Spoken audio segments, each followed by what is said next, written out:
Hello, everyone. Welcome. My name is Chi Okafor, and I'm the co-chair of the Oxford Africa Conference. And I have the honor of welcoming Cuppy. Woo! Such a pleasure to be here, and I want to thank you, Chi, for what you and the rest of your cohorts do for Africa. For sure, and you too. We hope to get into that shortly. You already know the theme is rewriting the African story and asserting Africa's future. And my co-chair and I settled on this because we thought it was really important to use the platform that Oxford Africa Conference has as the largest convening in Europe and Africa to showcase the excellence in industries as your own that is occurring across the African continent and speaking to the globe. We were also united in our decision to ensure that we were not kind of dwelling on the problems that plague Africa, but kind of focusing on driving solution-oriented conversations. And so therefore, my first question would be to you, how maybe in your opinion, could you share with us how your involvement in the entertainment industry ties into this specifically? Yeah, I think it's fantastic. I want to commend you guys on your theme. It's highly appropriate. And I think as Africans, we're constantly trying to find ways of redefine our positioning, re-strengthen where we are. There's so many things in the world that are I guess, understood. And I think Africanism is one of them. Even as an African, I didn't understand what it was like to be an African. Um, Answering your question, I'm going to use a song of mine with every question you ask me because I'm creative. And when I was thinking about answering this, I was looking at what my path is. And I believe that I'm a hybrid between the cultures I've experienced. You know, I'm born in Lagos, but made in the world. Um, and I feel like I've been catapulted as this creative brand to portray Africa, to express Africa. And when we think about that, that means that, you and I are Nigerian, but it doesn't mean Nigeria, it's Africa. We have 54 different cultures to represent. And very often I found myself like confused because I wasn't sure what it meant and how actually talking about Africa is important and how understanding Africa is just as important. It's no secret that I'll be doing African studies at Oxford, which is fantastic. So I'll be next door to you. And, that's because of the deeper knowledge I crave of my continent. Before 2015, I had only been to Nigeria. So I was lacking knowledge of 53 other countries. Even in Nigeria, I had only been to a few states. We have 36 states. And when you look at this and the dynamism and the way the cultures work, it's so different. I believe that as a brand, I'm an example of someone that is never stopping their curiosity for where they're from, and I'm always trying to, despite now living in the UK, I'm trying to always take my culture with me, which is what you're doing with the conference, and it's fantastic. And Africa is changing. The Africa we were born in is not the Africa that it is now. And it's not only up to the world to catch up, it's up to us to catch up as well. And so it's so important to do that. And I'm excited about my course. And, my song 54 really resonates. First of all, because it has a legend, an African legend, Sir Shino Peters, in the song. And also the lyrics are, Africa, let me take you to Africa. No other place be like Africa. And that's really it. No other place is like Africa because of the wealth of resources, manpower, and just sheer hustle mentality we have. No one does it like us. And I think you'll see that in academics. You see that in certain sectors. You see that with our women. I mean, look at you. So we are strong in every way. And it's about unlocking that strength. And I don't know about you, time to time, I find myself having to go back home to understand. I have to remind myself, where I'm from and what I really represent. That's so important. Thank you so much for that, Cuppy. You know what? Right, I completely agree with you. The time is now. Africa is completely different to, I guess, what we used to know, but also what the globe used to know. And I think, I specifically wanted you a part of this conference because I think you represent, the difference in that narrative. Being Thank you. much. ambitious female DJ in a very sort of male-dominated space, which is usually quite difficult. And on top of that, being African. So I kind of wanted you to kind of just maybe take us through that. How long did it take you for, to be maybe not so much taken seriously, but for your craft to be recognized for what it is in that industry? And how can other Africans, I suppose, kind of overcome the same issues? How long did it take me? How long is it taking me? I'm still on this journey, and for me, I feel like you can never be too experienced. I feel like knowledge is power. I feel like it's so important to keep growing and extending your knowledge. Now, when I went into DJing, it was purely out of passion. Where we're from, we both know as women, it's difficult, isn't it? And it's difficult to find that narrative of you being what you want to be versus what society has told us we should be. And I think I still sometimes struggle with that. My journey is still ongoing. And I was born into a place and a family that really encouraged education. I don't regret one essay I did. I don't regret one overnight stay in the library, because even though I don't use it every day in my music, I use it with my discipline, my work ethic, my professionalism. And these things we learn will always take us far. And that's what I think makes me stand out. My approach to things are very strategic. I'm a problem solver. I think outside the box. And I just want to encourage people to do the same. We can never learn too much. I have absolutely no reason to go to Oxford. What's my curiosity? No one asked me to go. I'm 28 years old. I have 2 degrees. No one has asked me to further my education. But when you do that, you just become so much wiser, and it gives you that confidence you need. Yeah, no, I agree. I can definitely, and I really love that when what you're speaking towards, like the work ethic. I do think that sometimes people forget that there is a full-blown like individual, pushing behind the scenes. That it's easy to see you in front of the camera, but sort of that work ethic. And I can attest to that because I do remember when you started DJing all this long time ago when we were at King's. Yeah, I would love to touch on our first experience together. I think there's been a lot of growth. It was many years ago. Yeah. Very long time ago at King's, same uni, and I remember just seeing you DJ. And at the time, I was just like, oh my goodness, like she's so committed to this. Like I loved being out and going into all of like little setups and stuff. But it was just, I mean, seeing you as a woman on this set. It was, yeah, this is what I'm saying. Like anything you want to do just takes commitment and consistency. And I have not arrived in any way. I would be lying if I said I've arrived, because I feel like my calling, my talent is a God-given gift, but it's also a tool to propel to greater things. I want women to see me, young girls to see me and be like, wow. And it doesn't have to be DJing, but they can do whatever they want to do. And, I'll be lying to you if I said it was easy. Great things take sacrifice. And, I think, again, because I'm a creative, because I'm on social media, often perception is completely misunderstood. And, people don't see the non-glamorous sides, the meetings, the convincing. I find myself constantly having to convince people that I'm good enough. And that's definitely an equality thing. And then back home, I have to convince people that my job is a job. They're like, oh, are you still doing that thing, playing music?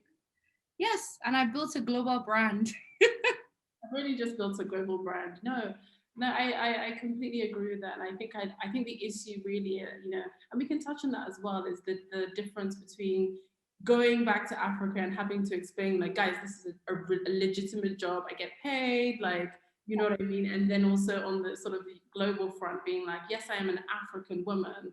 And this is not what you've seen before, but I'm up to the task. Sorry, my pets. But I think, yeah, it's that dynamism, and it's so tough because it's like when I'm outside Nigeria and outside Africa, I feel the need to carry my culture. But then when I'm back home, I feel the need to also um, reaffirm my positioning as a brand, as a woman. As far as some people are concerned, you know, my uncles and aunts back home, they think I'm unemployed. And actually it's very challenging and it's very difficult. But I think a very important advice, and something I live by, it's kind of like 2 days you're born, 2 days that are important for the rest of your life. The day you're brought into the world, when you're born, of course, and the day you find out why. And that's what it's about. Find out why. What is your calling? Yeah. And when you say find out why, this is a big topic here at Oxford at the moment. Looking at sort of leading with purpose, and that Yeah. intentionality in the way that you lead and leadership. When you say find out why, do you maybe want to kind of, from an African sort of, and a young woman's perspective, maybe take us on the journey of how you found out why and Yeah. what it looks like for you now? I mean, when I think about a song to answer this question, I think about the intro to my album. It's called Ekpe because I'm from Ekpe. I'm from a little town called Odora Gushin, which is it's in Lagos, but it's in the suburbs. And every time I feel disorientated and I feel like I'm losing my vision, I go back and I see young girls telling me that they want to be a racer, they want to be a cook, they want to be a banker. And you think about how, like I said, Africa has changed, Nigeria has changed. It is not the country that I was born in 1992. And so my passion, and the song is so beautiful because it's a voice note that I made to myself, and it's talking about, I'm doing what I want to do, but I'm making sure I'm creating a path. And the reason I do music is because music makes me feel alive.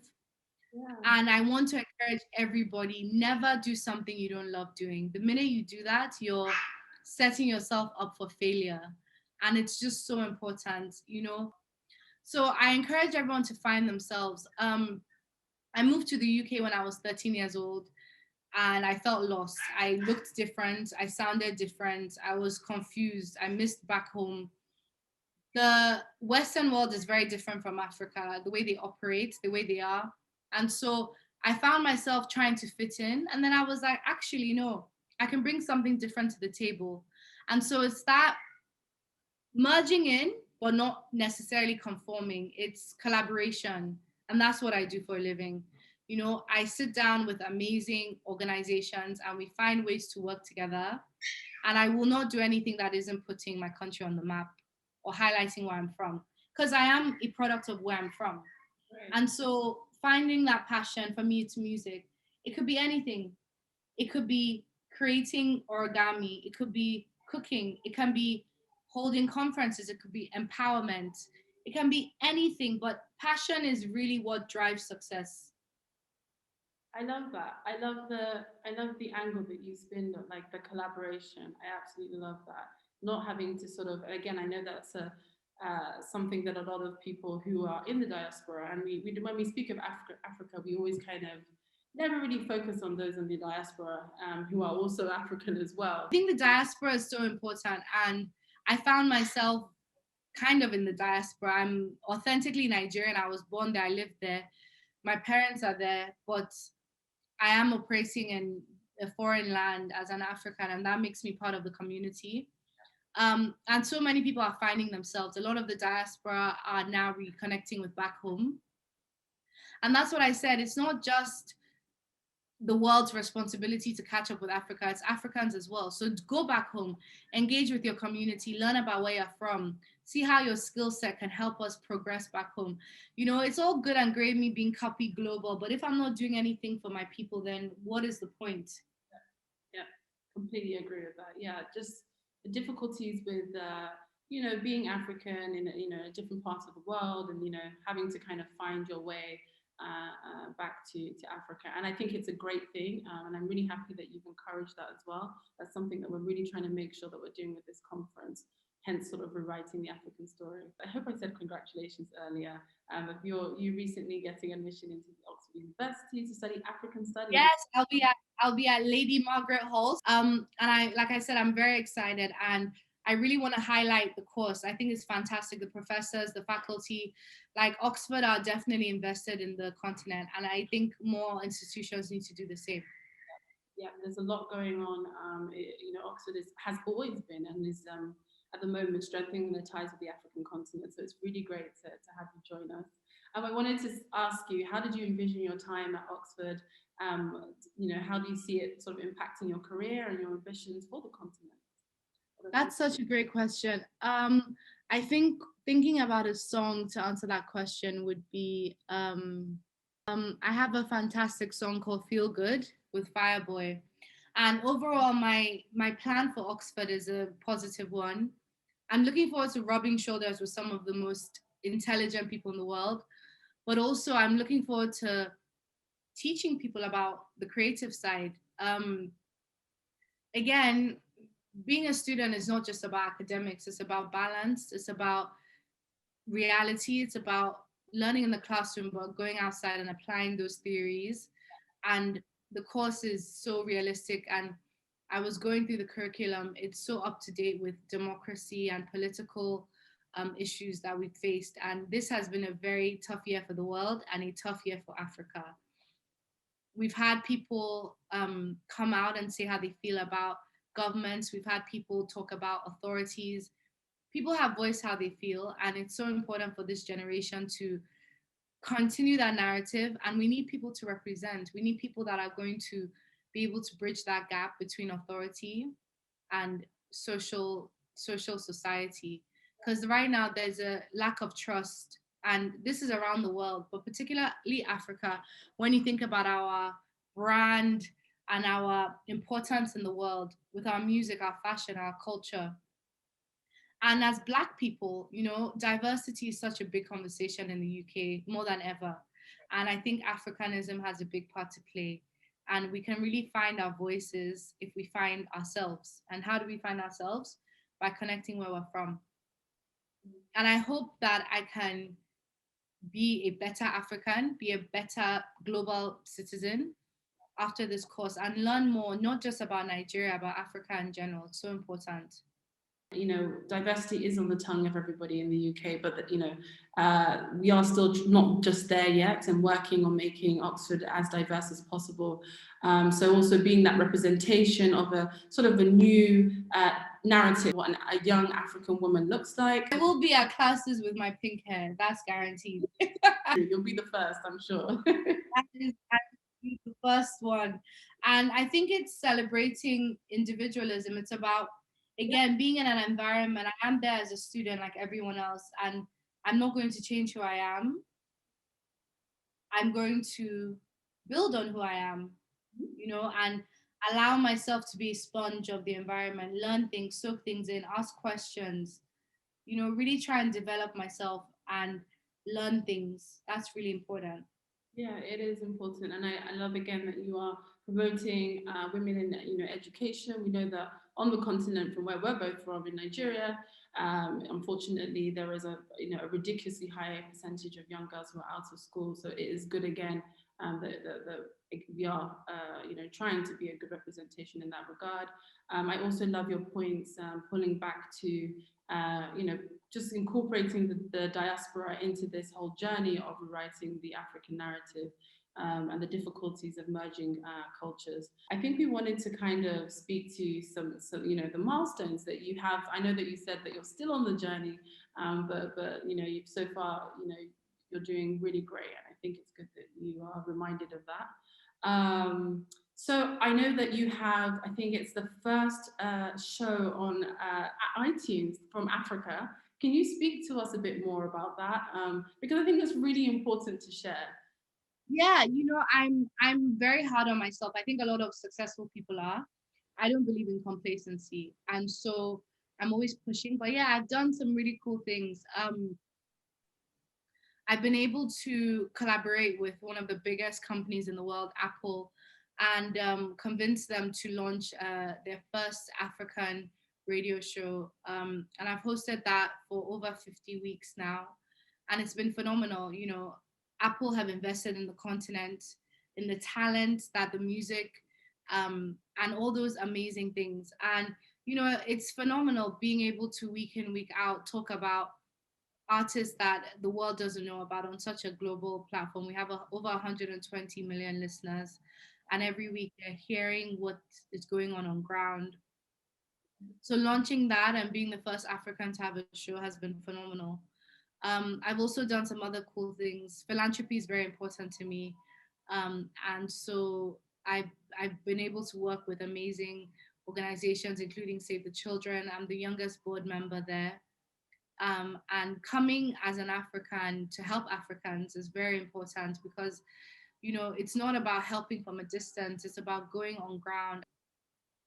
I was doing a lot of philanthropic work with education. Like you said, I'm very, very passionate about education. But then I went there and realized actually, before we give these children books, we need to give them primary health care. We need to get down to the community, understand what's going on. You know, these children need safety before they need books. They cannot read or write in a unstable environment. And so that's really important to me. I want the next Cuppy to find it easier. When I started my journey, there was no one that I could really look up to. I've always looked up to several people, but there was no one that had done what I was doing because I was told it wasn't possible. You know, you can't be an artist and be a scholar and be a philanthropist. You have to pick one, and I'm doing all of them. I'm exhausted, but it's so fulfilling because if I was just doing the academia and doing the philanthropic work without the creative work, I wouldn't have fun and be happy. And if I was doing the creative work without the meaningful impact, I would feel unfulfilled. So it's finding that balance. And it's been amazing. And when I think about a song that I could link that to on my album, it would be the interlude. You know, the interlude is hilarious. It's very confident. It's a cocky copy. It's me saying that actually I'm my own person. You know, I come from such an entrepreneurial background. My father and my mother are very successful businessmen and women in their own right. And I struggled with that. I struggled with the narrative of stay in your own lane, don't do anything outside what you know. And so the interlude, you know, at some point I'm like, I told my daddy I don't need him anymore. You know, that was me kind of catapulting myself into the world and saying that, you know, it's great. I have big shoes to fill, but I'm going to fill them my way. Yeah. You know, I'm going to build my own empire, and that's what I'm doing. I think we have a lot in common as well, Cuppy, just with balancing many hats and also breaking things and barriers to what people said that we couldn't do. So that, you know, I resonate with that. The work that you do with your philanthropy. I think that's really important to highlight, just, you know, as we are young and there's so much on our plate and we get really distracted with all of our goals and stuff, we do sometimes forget about actually uplifting those on the continent who don't have the same opportunities as us. So I really do particularly commend that action, and I hope that we can work together on that. I also do have an NGO focused on young girls, absolute passion of mine, so it'd be really cool if we could. That'd be amazing. So anyone that's interested should check out cuppyfoundation.org to see some of the work we do, and I'm excited to do more. Perfect. Anything that you have for last few words for people watching, both young and old? I just want to congratulate you on the conference and everyone that's tuned in, because you are taking time out to invest in your curiosity, which is what I do every day of my life. And I want to encourage everyone to keep pushing, find your passion, you know, and enjoy. Life is a gift. Find what you love and make impact. Thank you so much. Brilliant. Thank you so much, DJ Cuppy, everybody. Woo. Thank you. Bye. Thank you so much. Thank you, Chi.